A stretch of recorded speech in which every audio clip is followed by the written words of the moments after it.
Hello बच्चों, चौहानी education channel में आपका स्वागत है। बच्चों, आज हम 8 गेट अभ्यास पुस्तिका कक्षा 8वीं विषय विज्ञान के पाठ 9 जंतुओं में जनन, जो वर्ष 2022-23 में नया पाठ इसको जोड़ा गया है, इसके प्रश्न उत्तर को हल करेंगे। इससे पूर्व अगर आपके द्वारा चैनल को सब्सक्राइब नहीं किया गया है तो चैनल को सब्सक्राइब करना है और बेल आइकन को प्रेस करना है, जिससे कि वीडियो की नोटिफिकेशन आपको प्राप्त होती रहेगी।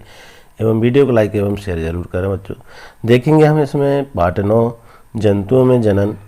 अति लघुत्तरी प्रश्न है। प्रश्न क्रमांक 1, IVF का पूरा नाम लिखो। विज्ञान की पाठ्यपुस्तक के पृष्ठ क्रमांक 103 से उत्तर खोजें और लिखें। तो यहाँ आप जो है यहाँ लिख देंगे IVF का पूरा नाम इन विट्रो निषेचन। इन विट्रो निषेचन ऐसा आप नाम लिख देंगे। इसके बाद प्रश्न 2 है, किस जीव का अंडा सबसे बड़ा होता है? विज्ञान की पाठ्यपुस्तक के पृष्ठ क्रमांक 102 से इसका उत्तर मिल सकता है। तो हम यहाँ पर लिखेंगे शुतुरमुर्ग का अंडा सबसे बड़ा होता है। प्रश्न 3 है, भ्रूण का निरंतर विकास कहाँ होता है? विज्ञान की पाठ्यपुस्तक के पृष्ठ क्रमांक 104 से इसका उत्तर मिल सकता है। तो हम भ्रूण का निरंतर विकास कहाँ होता है? तो गर्भाशय में भ्रूण का निरंतर विकास होता है, ऐसे उत्तर लिख देंगे। इसके बाद प्रश्न 4 है।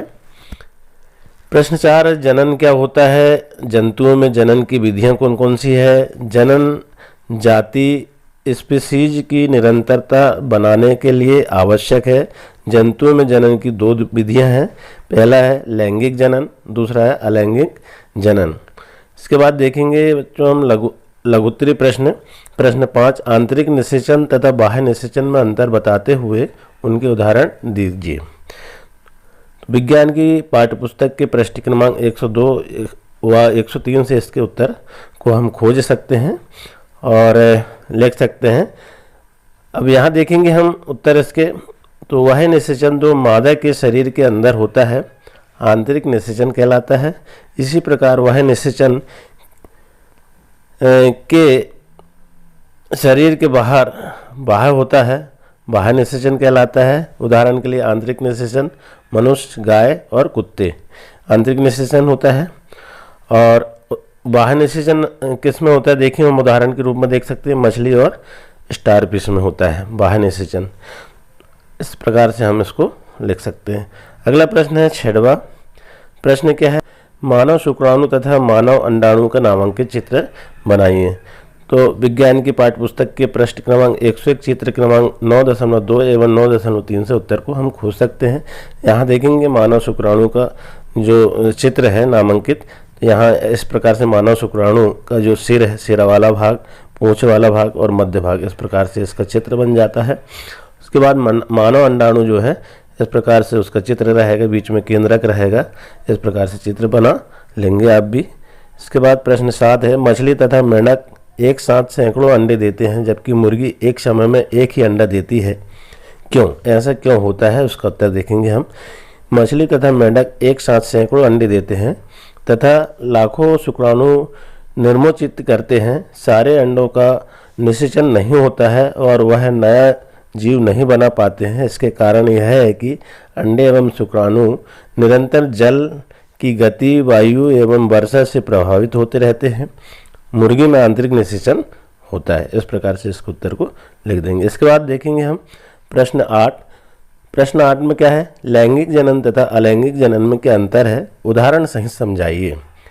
विज्ञान की पाठ्यपुस्तक के पृष्ठ क्रमांक 100, 106 एवं 107 से उत्तर को खोजकर हम यहाँ लिख सकते हैं।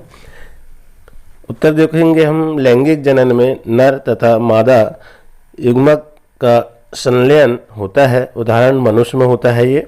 अलैंगिक जनन में केवल एक ही जनक नए जीव को जन्म देता है। उदाहरण हाइड्रा और अमीबा है। इसके बाद देखेंगे हम प्रश्न दीर्घ उत्तरी प्रश्न है। प्रश्न 9, मुर्गी में भी मनुष्य तथा गाय की तरह आंतरिक निषेचन होता है, लेकिन मुर्गी सीधे बच्चे को जन्म नहीं देती, क्यों? चूजे किस प्रकार जन्म लेते हैं, समझाइए। अब यहाँ हम उत्तर लिखेंगे इसको। ये भी विज्ञान की पाठ्यपुस्तक के पृष्ठ क्रमांक 105 से उत्तर इसमें हम खोज सकते हैं। तो निषेचन के दौरान निषेचन के फौरन बाद ही युग्मनज लगातार विभाजित होता रहता है और अंडवाहिनी में नीचे की ओर बढ़ता रहता है। इसके नीचे बढ़ने के साथ साथ इस पर सुरक्षित परंतु चढ़ती जाती है। मुर्गी के अंडे पर दिखाई देने वाला कठोर कवच भी ऐसी ही सुरक्षित परत है। कठोर कवच के पूर्ण रूप से बन जाने के बाद मुर्गी अंडे का निर्माण करती है। मुर्गी के अंडों को चूजा बनाने में लगभग 3 सप्ताह का समय लगता है। चूजे के पूर्ण रूप से विकसित होने के बाद कवच के प्रष्टुपन के बाद चूजा बाहर आता है। तो इस प्रकार से इसके उत्तर को लिख देंगे। इसके बाद प्रश्न 10 क्या है? प्रश्न 10 है नंबर 1, निम्नांकित के नामांकित चित्र बनाइए। कौन कौन किसके किसके बनाना है? नंबर 1, युग्मनज का बनना तथा युग्मनज से भ्रूण का विकास। फिर बी, कोशिकाओं का पिंड। सी, भ्रूण का गर्भाशय में रोपण। विज्ञान की पाठ्य पुस्तक के पृष्ठ क्रमांक 104 के चित्र क्रमांक 9.8 से उत्तर इसको हम देख सकते हैं। अब देखिए यहाँ पर युग्मनज का बनना तथा युग्मनज से भ्रूण का विकास। तो इस प्रकार से हम यहाँ पर इस चित्र को बना सकते हैं। यहाँ देखिए आप शुक्राणुशय, शुक्रवाहिनी इस प्रकार से नामांकित कर देंगे हम और इस प्रकार से चित्र बना लेंगे। मूत्र मार्ग है, प्रोटेट विधि है, मूत्राशय है, वृषण कोश है, वृषण है और इस प्रकार से भ्रूण, शुक्राशय और यहाँ पर शुक्रवाहिनी इस प्रकार से चित्र नामांकित कर देंगे। इसके बाद कोशिकाओं का पिंड देखिए आप, तो कोशिकाओं का पिंड इस प्रकार से तैयार होता है। देखिए आप पूरे नामांकित इसको आप जो है देख सकते हैं यहाँ पर इस चित्र के माध्यम से। तो इस प्रकार से आप भी चित्र बना लीजिए। फिर इसके बाद देखिए आप भ्रूण का गर्भाशय में रोपण। तो भ्रूण का गर्भाशय में रोपण इस प्रकार से इस तरह से होता है। अब देखिए आप निम्नांकित के चित्र बनाइए। अब इसमें भी चित्र बनाना है। नंबर 1, हाइड्रा में मुकुलन। बी, अमीरों में द्विखंडन। तो इसमें आप देखिए हाइड्रा में मुकुलन इस प्रकार से तैयार होता है। देखिए हाइड्रा में मुकुलन इस प्रकार से स्पर्शक तैयार होते हैं। और अब इसके बाद देखेंगे अमीबा में भी अमीबा किस प्रकार से रहता है, इसमें नामांकित कर देंगे हम।